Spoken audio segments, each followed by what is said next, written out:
జరిగిన కథ.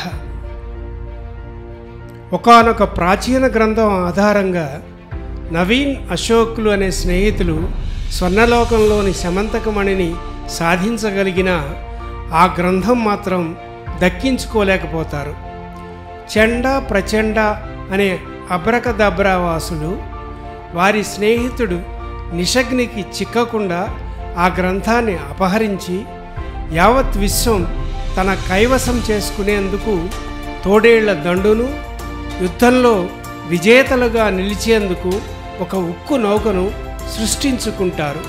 అశోక్ను పంపి ఇందీవరాక్షుడు అనే యక్షయోధుణ్ణి బంధవిముక్తుడిని చేయించి సాయం కోసం రంగంలోకి దింపుతాడు. ఇక చూడండి.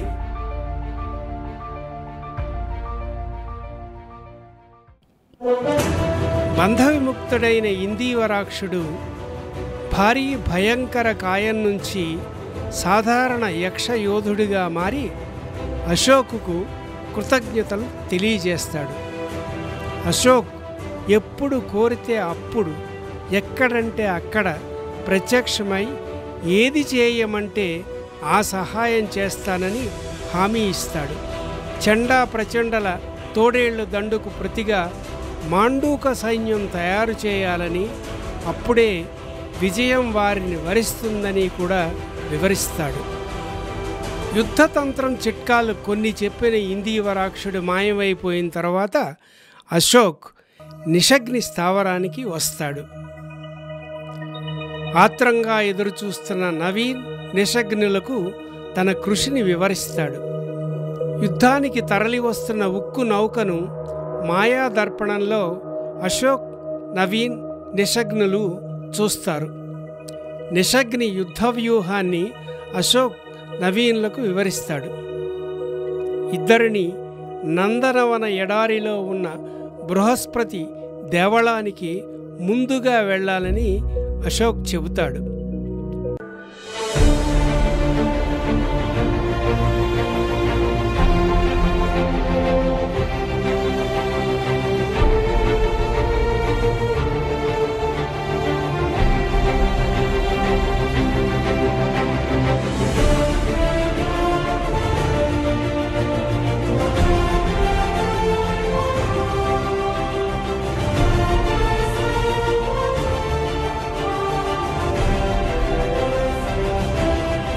ప్రమాదకరమైన లోయల్ని దాటి చివరి తోపులో నిటారుగా నిలిచిన బృహస్పతి దేవళాన్ని చేరుతారు.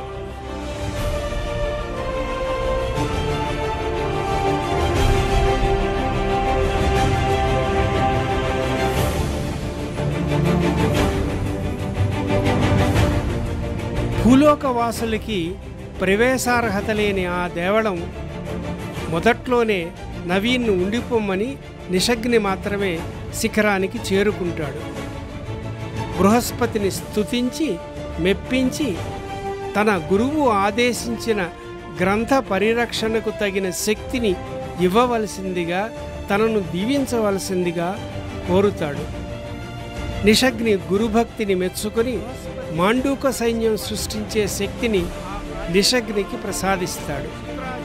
శత్రువుల యుద్ధ ఉక్కు నౌకను వింఛా పర్వత ప్రాంతాల దగ్గర అటకాయించి ప్రతిదాడి చేయమని ఆదేశిస్తాడు. ఆ బృందంలో ఒకరు శాంతియాగం చెయ్యాలని, అప్పుడే విజయం సాధ్యమవుతుందని చెబుతాడు.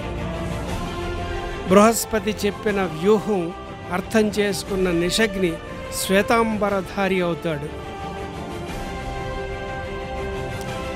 దేవళం దిగువన ఉన్న నవీన్ దగ్గర ప్రత్యక్షమై అతన్ని శాంతియాగం చేయమని చెబుతాడు.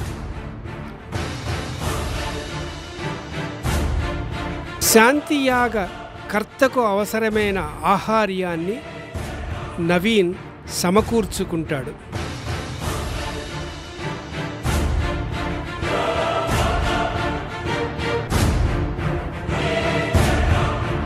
తన స్థావరంలో ఎదురుచూస్తున్న అశోక్ దగ్గర ప్రత్యక్షమై నిషగ్ని అశోక్కు కర్తవ్యాన్ని బోధిస్తాడు.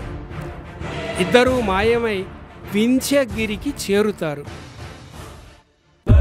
ఇంకో పక్క నవీన్ నిష్ఠగా దీక్షతో శాంతియాగం ప్రారంభిస్తాడు. నిరాటంకంగా అది సాగుతూ ఉంటుంది. బృహస్పతి ఆదేశానుసారం నిషగ్ని మాండూక దళాన్ని సృష్టిస్తాడు.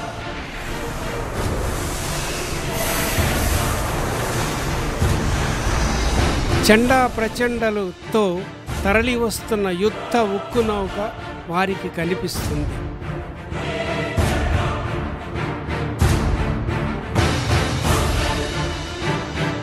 గతంలో వాగ్దానం చేసిన విధంగా యుద్ధరంగానికి తరలి వచ్చేందుకు ఇందీవరాక్షుడిని తలుచుకోవలసిందిగా నిషగ్ని అశోక్ను ఆదేశిస్తాడు.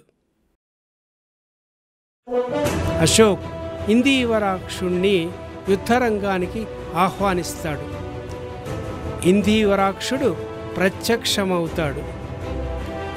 మామూలు యక్షవీరుడి కాయం నుంచి భారీ భయంకర యోధుడిగా కాయాన్ని పెంచుతాడు.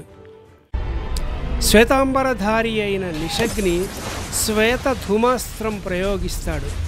నిప్పులు కక్కుతూ రివ్వున ఎగిసిన ఆ అస్త్రం ఉక్కు నౌకను తాకి పెద్ద ఎత్తున ప్రళయాగ్ని సృష్టిస్తుంది. భూమిపై నుండి అస్త్రాలతో విజృంభిస్తున్న నిషగ్నిపై దాడి చేయమని చండ ప్రచండను ఆదేశిస్తాడు. చండ తాను స్వయంగా అస్త్రంగా మారి ఆకాశంలోకి దూసుకెళ్తాడు. అశోక్ను అస్త్రంగా మారి ఎదిరించమని నిషగ్ని ఆదేశిస్తాడు. అశోక్ రివ్వున గాలిలోకి దూసుకుపోతాడు.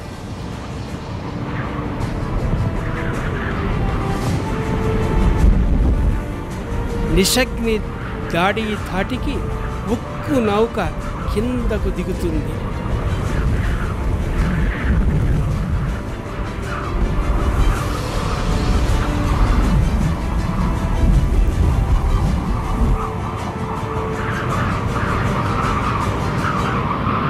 ఆకాశంలో చండా అశోకులు ఒకరిపై ఒకరు యుద్ధం చేస్తూనే ఉంటారు.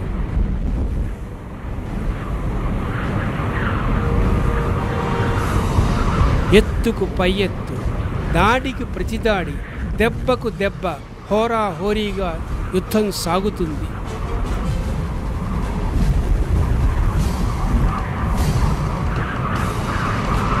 ముఖాముఖి తలపడతారు. ఒకరిపై మరొకరు మంత్రాస్త్రాలు సంధించుకుంటూ ఉంటారు.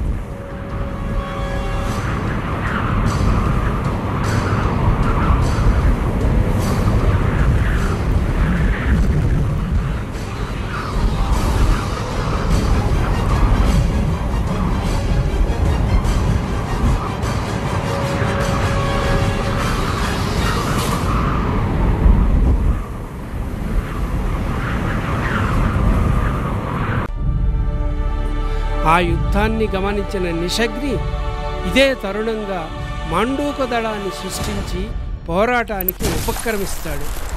మాండూక దళం ముందు కురుకుతుంది.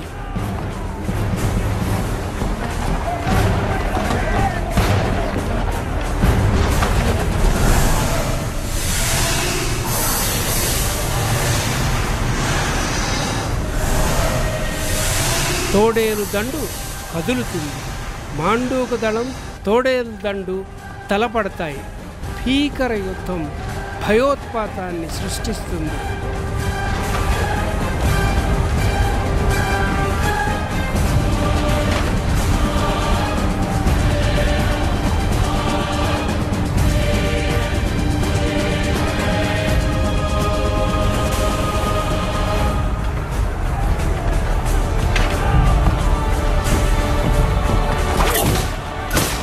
ఇందీవరాక్షుడు తన వంతు సాయంగా తోడేలు దండును తన పదఘట్టలతో నుగ్గు నుగ్గు చేస్తూ ఉంటాడు.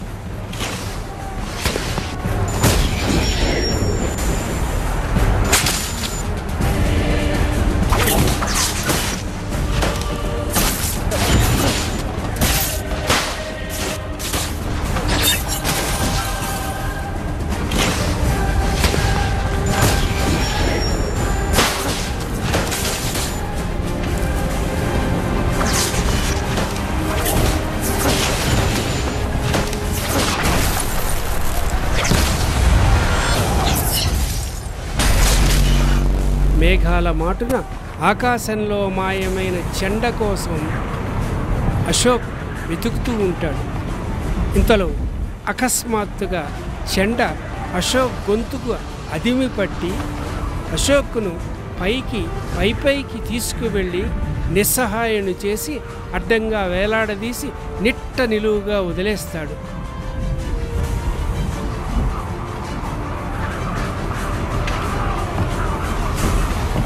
యుద్ధం పరాకాష్ఠకు చేరి సంక్లిష్టంగా మారడంతో నిషగ్ని తుది ప్రయత్నంగా బృహస్పతిని శుక్రాచార్యులని తలుచుకుని ధూళి ఉప్పెనను సృష్టించే అసాధారణ అస్త్రాన్ని ప్రయోగిస్తాడు.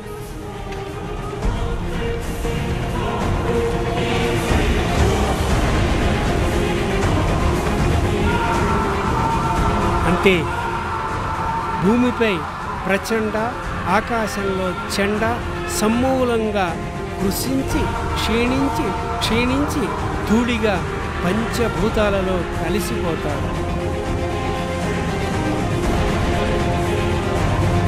నిషగ్ని ఉక్కు నౌక నుంచి ఆ అపురూప గ్రంథాన్ని తన వశం చేసుకుంటాడు.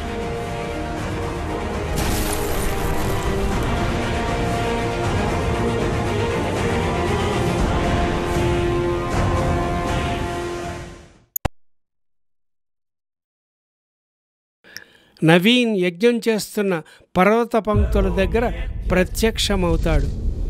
ఆ ప్రాచీన గ్రంథం కాంతి రూపంలో బృహస్పతి చూస్తుండగా శుక్రాచార్యుల చేతికి చేరుతుంది.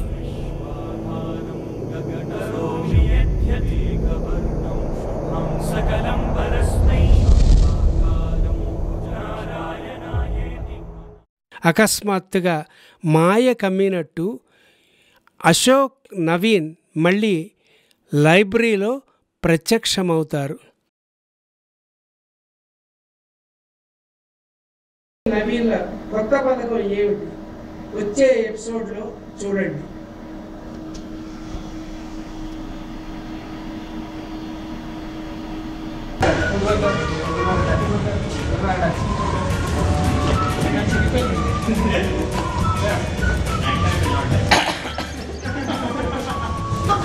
దీనికోసం నేను ఎన్నో రాత్రులు తిని కరిగించి జుట్టు పోయి ఈ లెవెల్లో తీసుకొచ్చాను. Okay, super cinema. 1 lakh views. దీనివల్ల నేను ఎడిటింగ్ టెక్నిక్స్ కూడా వేసుకున్నాను.